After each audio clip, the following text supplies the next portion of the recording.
IS 7 chapter में हम लोग बात करते हैं psychosexual development bye Sigmund Freud का। अब ये सिगमंड फ्रॉइड जो व्यक्ति हुए हैं, इन्होंने साइकोसेक्सुअल डेवलपमेंट के बारे में बात की। अब ये साइकोसेक्सुअल डेवलपमेंट क्या होता है? साइकोसेक्सुअल डेवलपमेंट में क्या है कि एक इंसान की वो सारी स्टेजेस की इसमें बात की जाती है उसके विकास की, जो वो साइकोसेक्सुअली अपने आप को जब विकास करता है। अब ये कैसे होता है? क्योंकि जब बच्चा छोटा होता है तो उसके लिए सारे सेक्सेस बराबर होते हैं। एक फीमेल एक मेल उसके लिए एक जैसे ही होते हैं। जैसे जैसे वो बड़ा होता जाता है उसके अंदर अलग अलग अलग अलग भावनाएं डेवलप होती जाती हैं सेक्सुअली। तो हम उन्हीं की बात करेंगे कि उसके अंदर किस तरह की भावनाएं और किस तरह का उसका डेवलपमेंट उम्र के साथ में होता है। तो इसको याद रखने के लिए OAPLG की बात की गई है। अब ये OAPLG क्या है, इसको आगे देख लेते हैं। तो फ्रूइड ने साइकोसेक्सुअल स्टेजेस दी हैं डेवलपमेंट की। वो स्टेजेस हैं ये। आइए एक एक करके इनके बारे में जान लेते हैं। पहली स्टेज उन्होंने कही ओरल की। अब ये ओरल स्टेज जो है वो 0 से 2 यानी कि जन्म से 2 वर्ष की उम्र तक रहती है। Infant achieves gratification through oral activities such as feeding, thumb, sucking and babbling. बच्चा ओरल स्टेज में क्या करेगा?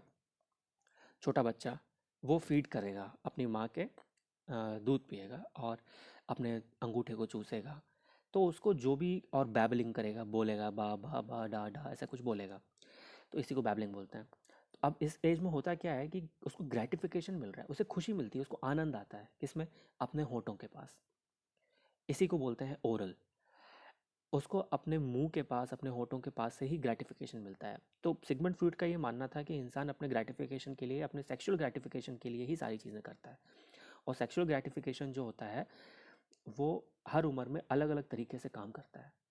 कभी उसको ओरल अच्छा लगेगा, कभी एनल सही से लगेगा, कभी फैलिक, कभी लेटेंसी, कभी जेनाइटल। खैर, आगे देखते हैं। तो 0 से 2 के लिए ओरल हो गया। अब ये 2 से 3 का जब बच्चा रहेगा तब उसमें उस स्टेज को इन्होंने एनल कहा है। इसमें क्या होता है? The child learns to respond to some of the demands of society such as bowel and bladder control. अच्छा, 2 से 3 साल के पहले जो बच्चा होता है वो जहाँ लेटा है वहीं पे सुसु पॉटी करेगा, है ना? जहाँ उसको जो मन करेगा, वॉमिट करना है वॉमिट भी वहीं कर दे रहा है। खैर, अब एनल से आपका उन्होंने ये मतलब समझाया है कि बच्चा जो है 2 से 3 वर्ष की उम्र में सीखता है। क्या सीखता है? अपने सुसु पॉटी कंट्रोल करना। वो जहाँ खड़ा है वहीं पे नहीं करेगा। अब उसको धीरे धीरे समझ आने लगेगा कि सोसाइटी उससे डिमांड करती है कि वो जो उसके लिए डेजिग्नेटेड प्लेसेस हैं, जैसे बाथरूम है ना, वहाँ पे जा कर के, और टॉयलेट्स हैं वहाँ पे जा कर के अपने ये सारी चीज़ें परफॉर्म करें। तो इस स्टेज को उन्होंने एनल से नाम दिया। फिर तीसरा स्टेज है फैलिक। फैलिक में क्या है? 3 से 7 वर्ष की उम्र है। अब फैलिक में क्या होता है? The child learns to realize the differences between males and females and becomes aware of sexuality. अब 3 से 7 वर्ष की उम्र में पहली बार उसको ना सेक्सुअलिटी का थोड़ा सा अर्थ समझ में आना शुरू होता है। अब उसको समझ में आने लगेगा कि हाँ, एक फीमेल होते हैं, एक मेल होते हैं। जो पापा है वो फीमेल है, जो मम्मी है वो फीमेल है, बहनें उसकी फीमेल हैं, उसके भाई जो है वो मेल है। वो उसको पहली बार समझ में आना शुरू होता है। उसको कुछ बेसिक डिफरेंसेस समझ में आने लगते हैं, उनके क्रियाकलापों में अंतर लगने लगता है, उसको समझ आने लगता है कि हाँ, क्या हो रहा है।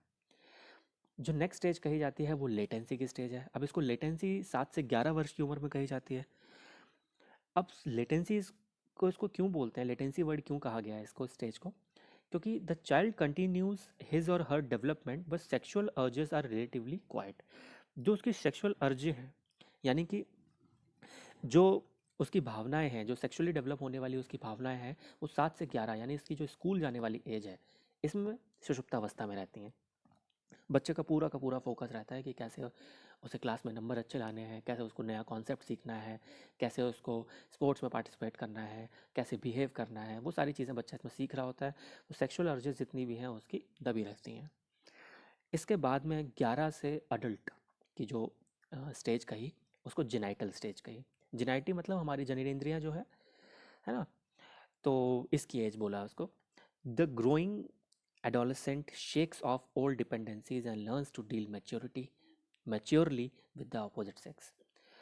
अब जो बड़ा हो रहा है, जो टीन बड़ा हो रहा है, वो पुरानी जो डिपेंडेंसीज थी उसकी, है ना, जो पहले उसकी डिपेंडेंसी थी हर चीज़ के लिए, उसको समझना सीखना और देखना पड़ता था हर चीज़ को, तो अब वो खुद से चीज़ें समझ पा रहा है, देख पा रहा है। उसके अंदर अपोजिट सेक्स यानी कि फीमेल्स को मेल्स के लिए, मेल्स को फीमेल्स के लिए एक अट्रैक्शन पैदा हो रहा है। उसे समझ में आ रहा है कि उसकी सेक्सुअल अर्जेस क्या हैं। ठीक है, चाहे लड़का हो चाहे लड़की हो, एक दूसरे के प्रति उनका आकर्षण इस उम्र में बढ़ने लगता है। तो उसी को जेनाइटल स्टेज कहा गया है और ये आजीवन के लिए रहता है। अब अ, इद, ईगो और सुपर ईगो का एक कॉन्सेप्ट है, इसको देख लेते हैं ये क्या है। जो इद है वो आपका ओरल स्टेज के लिए कहा गया है। ओरल स्टेज आपने देखा था, पहली स्टेज थी 0 से 2। अब इसमें बच्चे का लिबिडो डेवलप होता है। लिबिडो क्या है? लिबिडो आपका एक प्लेजर प्रिंसिपल पे, मतलब आपका एक प्लेजर हार्मोन जैसा होता है। तो इद जो है वो आपका ओरल स्टेज में डेवलप होता है, ये प्लेजर प्रिंसिपल पे काम करता है। आपको मज़ा आता है बच्चे को अपना अंगूठा चूसने में, ये सब। ईगो, ईगो क्या है? वो एनल स्टेज में आता है, ये रियलिटी प्रिंसिपल पे रहता है। बच्चे को ये रियलाइज़ होने लगता है कि वास्तविकता में उसको क्या करना चाहिए, है ना? उसको बाथरूम जाना चाहिए, उसको आप देख सकते हैं बच्चा इसमें सब सीखता है कि हाँ, कैसे उसको अपना ब्लैडर और बावल इन सबको कंट्रोल करना है। सुपर ईगो में क्या होता है? वो इन फैलिक स्टेज में आता है 3 से 7 में। अब इसमें वो इद और ईगो को बैलेंस करता है। कैसे करता है भाई? अब वो चीज़ें सीख चुका है ना कि उसको अंगूठा नहीं चूसना है, उसे कहाँ जाके सूसू पॉटी करना है। तो वो सारी चीज़ें वो सीखता है, बैलेंस करता है इद और ईगो को। इसको सुपर ईगो बोलते हैं। ये और डिटेल में हम आगे समझेंगे जब हम आगे और थ्योरीज पढ़ेंगे। अभी के लिए इतना जानना यहाँ पे काफ़ी है। सुपर ईगो की स्टेज में क्या होता है? उन्होंने ऐसा सिगमंड फ्रॉइड ने कहा कि सुपर ईगो में बच्चे के अंदर दो तरीके के कॉम्प्लेक्स डेवलप होते हैं, ऑडिपस कैम्प्लस कॉम्प्लेक्स और इलेक्ट्रा कॉम्प्लेक्स। अब ये ओडिपस कॉम्प्लेक्स क्या है? ये है boys attraction towards his mother. उन्होंने ऐसा कहा कि बच्चा अपनी माँ की तरफ थोड़ा सा आकर्षित होता है अपने पिता से ज़्यादा।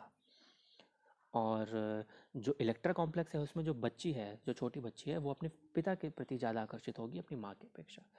बस इतनी सी बात है इसमें, हम लोग को इतना जानना काफ़ी होगा। इसके बेसिस पे आप बहुत सारे क्वेश्चंस कर पाएंगे। और इसको याद रखने के लिए आप स्टेजेस जो सिगमंड फ्रॉइड की तरह दी गई हैं, इनको याद रखने के लिए आप OAPLG कर सकते हैं याद। OAPLG क्या है? O आपका oral, A for anal, P for phallic, L for latency and G for genital.